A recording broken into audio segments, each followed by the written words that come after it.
The chair recognizes the honourable member for Fox Hill. Mr. Speaker, there is in the Anglican rite in the evening, an evensong, something which is called the Song of Simeon, or the Nunc Dimittis. And the words go something like this: Lord, now lettest thou thy servant depart in peace, for mine eyes have seen the glory of the coming of the Lord. And I say that as I think of our friend Al Jarrett, who died after contributing his all, his everything, to all of us being able to sit here this afternoon as members of Parliament.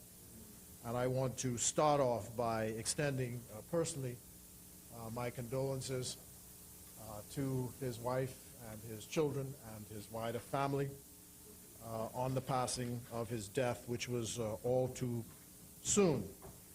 And I remembered this exhortation because it was used by Sir Lyndon Pinling when Sir Milo Butler was buried. And speaking at his eulogy, he started it off by saying this: Lord, now lettest thou thy servant depart in peace, because he had actually accomplished all that he had fought for.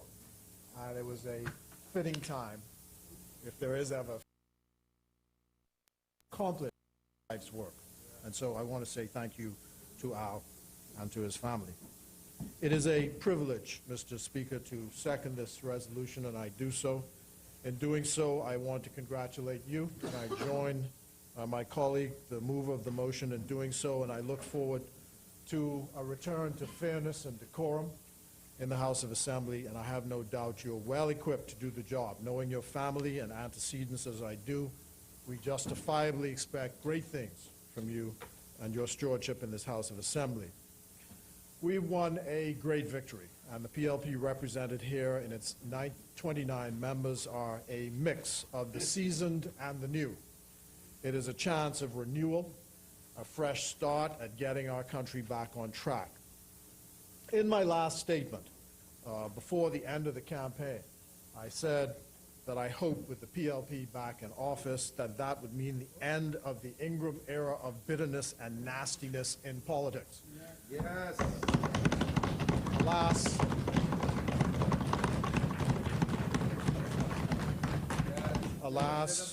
Alas, the snake of nastiness and bitterness is still with us, and it looks as if he will not die quietly, but the head must be crushed. The former Prime Minister misled the country when he announced on the night of the general election that he was not going to take up his seat. Indeed, he did take up his seat. Last week, he came dressed in his suit and swore allegiance. For a moment, I thought that maybe a modicum of decency would obtain. But alas, it was short-lived. For a few minutes later, the man who was our king for 15 years could not stick around to hear the Governor General that he caused to be appointed to read the speech from the throne. Instead, he snuck out of the house like a thief in the night. Yet, hours later, and perhaps while the House of Assembly was still meeting, he was giving interviews with the press, issuing his mixture of ad hominem insults and bitter bile, and trying to rewrite history. Let us be clear. He has left this country in shambles. Yes. He is a bitter man, yes. And he has a nerve to open his mouth. Yes. Two issues I immediately want to take issue with. He told the press that the PLP could not help but be anything but incompetent. Now, if we were on a basketball court, that's something they would tell you about your mother about. But since we're in Parliament, we won't say that. Incompetent? I could tell you about incompetent. We heard about incompetence this morning. Yes.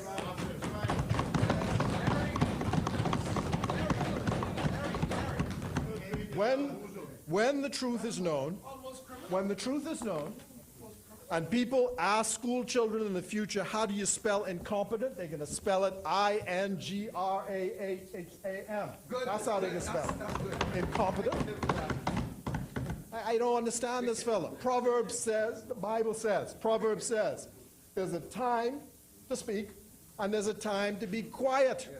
Just be silent. Go away. If you're gone, go away. Yes. Just be quiet. And this is the time for silence.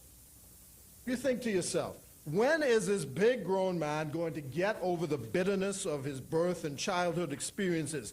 Are these the things that cause him to be so bitter and angry and contemptuous of the people which he led? When you read the interview and his final speech to his party. Point of order. The chair recognizes the member for Kalani. The member continues to refer to my former leader as bitterness of childhood. I think the former Prime Minister should be proud, and Bahamas should be proud to know, to be familiar with his childhood. And, excuse me, members, please.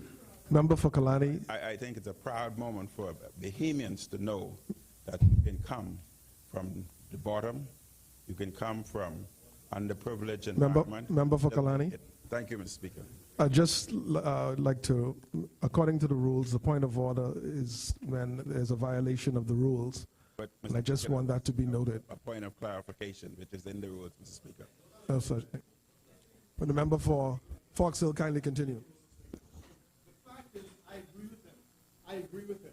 And what I don't understand is how someone who has come from such humble beginnings, who has done so well in this country, why would he be contemptuous of the people who he leads? Why? Why? What have we done him? What have we done him? Except reward him with the highest office in the country, and yet speaks and deals with us in such bitterness and contempt. It is contemptible. When you read this interview, what? Unbelievable.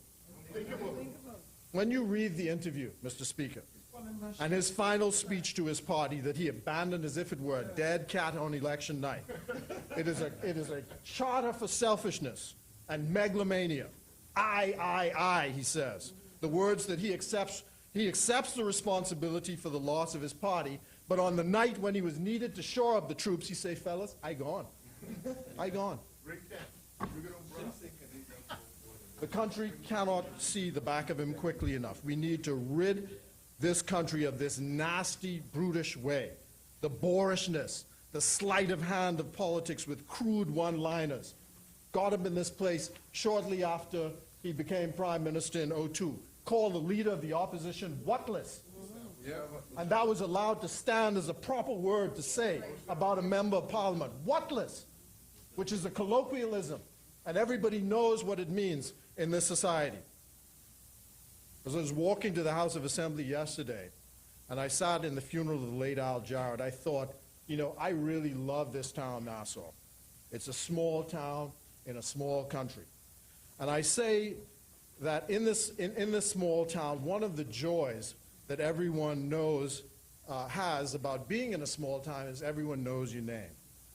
You can stand up on Bay Street in a small town in Nassau, and if you're looking for someone, Mr. Speaker, you want to talk to, just wait for 15 minutes on Bay Street and you'll see that person pass by. And it's one of the reasons I like living here. I feel free and able to walk the streets of the town without interference. This speech from the throne, then, is dedicated, and my debate is dedicated to keeping life the way it is in this country, that we have a safe and secure country, that public officials can still walk the street and not feel threatened. But we will lose it if we are unable to solve crime and unemployment. And even though, you know, people think foreign ministers are always away, I have known foreign ministers, two of them, who've actually been killed by criminal violence in the countries that they live in. And we, Mr. Speaker, have promised in this speech from the throne to break the back of crime, and we pledge to do so with all of our might, to break the back of crime. We can't solve all the problems. We're going to manage this problem so that it is better than it was when we met it.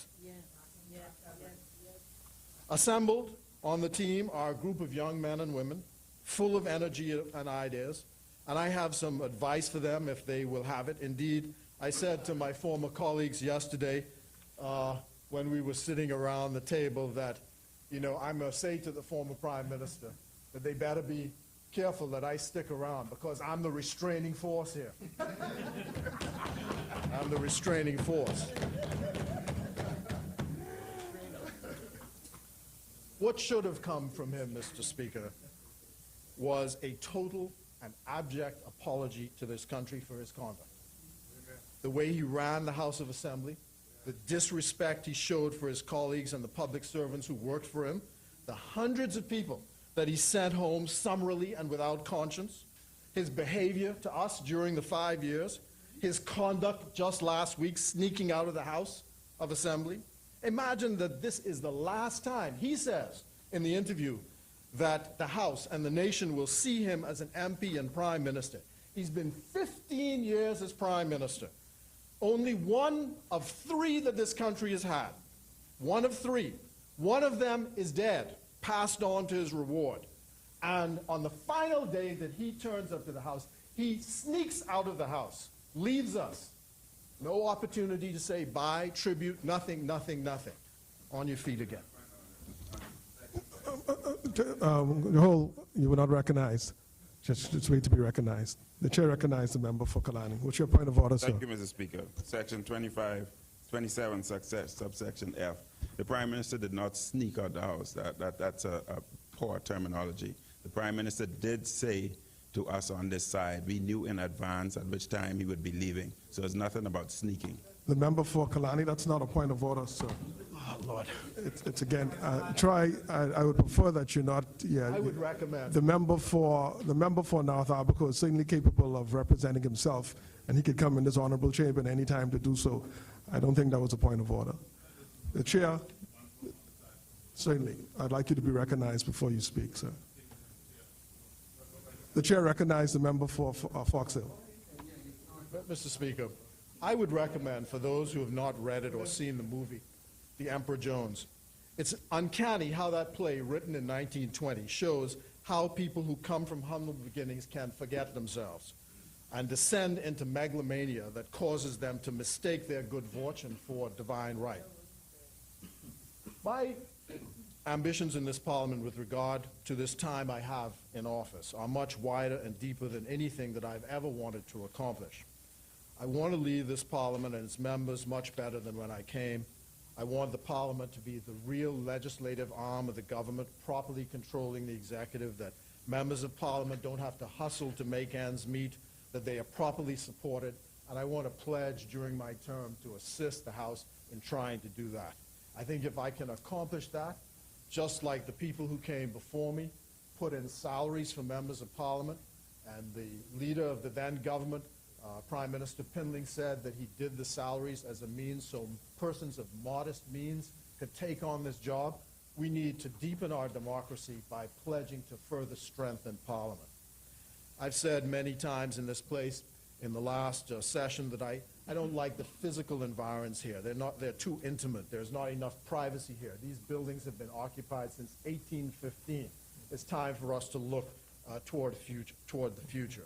Members have to be properly supported in staffing, in allowances, in remuneration, which will not be possible in our time, but we must set the pace for the future. I would like the place to be more efficient and make comparisons to the time, for example, when the Brits, who are spending hundreds of billions of pounds, spend a couple of days on a budget debate and then move on. Some advice, though, to members. The neutrality of your approach to governance is important. That you serve all people, and you are not there to make moral judgments on the people who come to ask you for a service.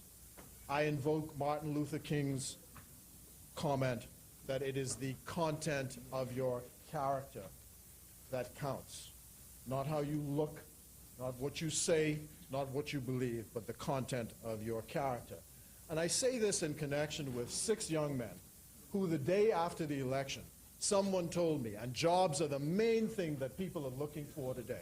Someone said to me, there are 6 jobs available at a local manufacturer.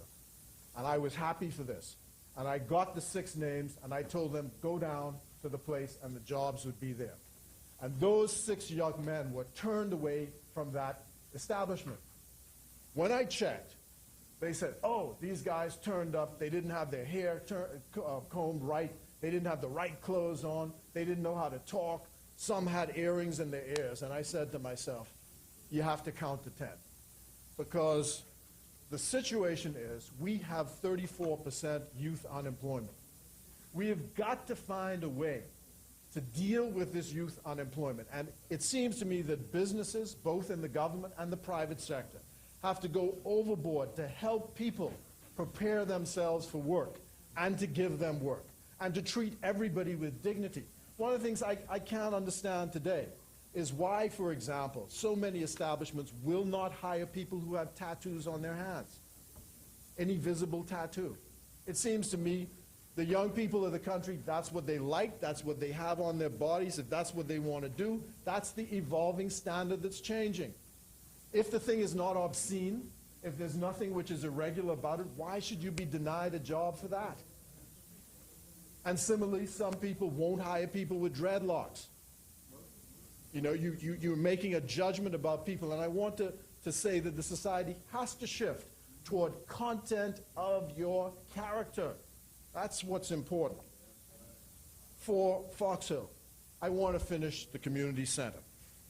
I'm pleased at the announcement about the emergency repair program that will be done for houses. When the early rains came, the phone at home was ringing off the hook of people whose homes were leaking. And I know because during the previous 5 years that I served in this place, people's homes physically degraded.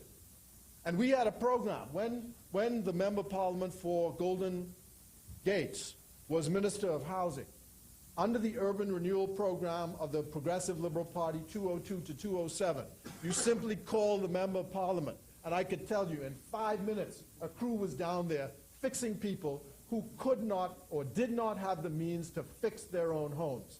And the housing stock in Fox Hill improved substantially during that time. Yeah. And we have to do it, because we can't have these kids that are coming out of school today being raised in homes where the environment is not healthy, is not safe, and not secure.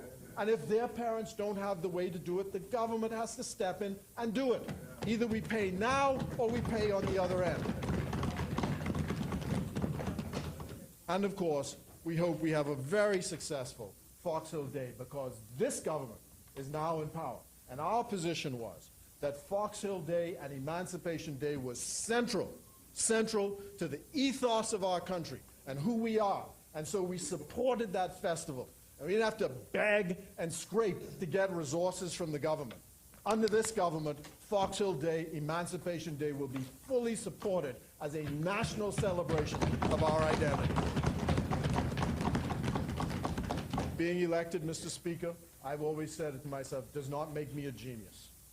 And we fall into error if we believe that that is the case. It means reduced to its lowest common denominator is this fact. You managed to persuade 2,000 people to vote for you, to give you a job for 5 years to serve them. And I think of it in no more grand terms than that. I'm here to serve, and once I'm elected, to serve all of the people of my constituency, regardless race, creed, color, or political opinion. And we all know, from biblical times to the present, that the pendulum swings from one direction to the next direction. And I've been on both ends. You know, I was talking earlier about how pleasant it is to walk along Nassau, and people are saying, all the way, and people are saying, take care of us now, you know, or we elected you all to take care of us now. Take care of us. And I'm getting that all along the way.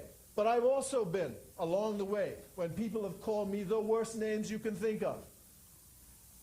So I've seen both ends of it. And I say to anyone who comes into this place, again, just remember, the pendulum swings from left to right. Now, I will do all I can in my power with my colleagues to make sure that I don't end up on the wrong side of that pendulum ever in this life again.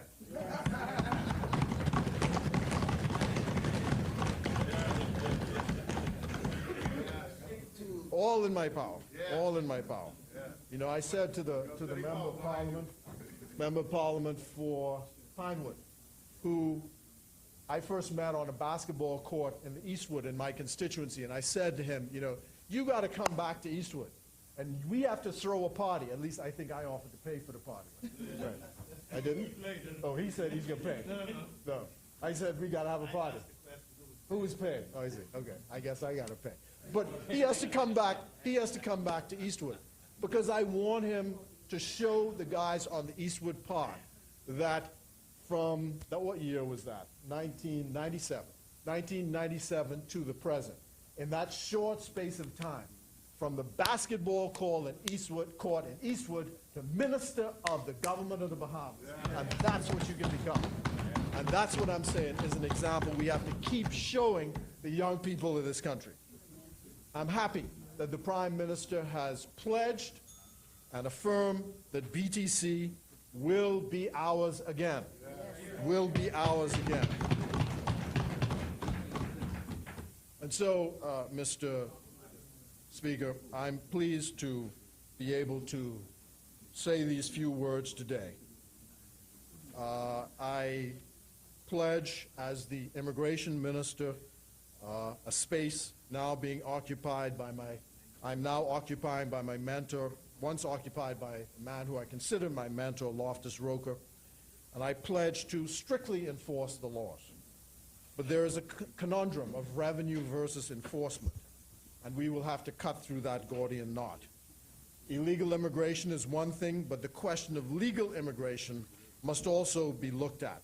I ask myself, in this day and time, why is it possible that the domestic banking sector cannot everywhere be headed by a Bahamian? Why can't it be headed by a Bahamian? And I pledge to work to that end. I pledge to work to that end.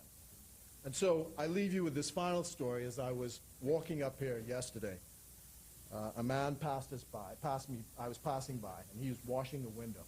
And he was pleased. He just said, you know, you all did good. You all did good. I like that. I like that result. He said, because after all, you all are Pindling's boys. You all are Pindling's boys. And I said, yes, sir, we're Pindling's boys. Thank you, sir.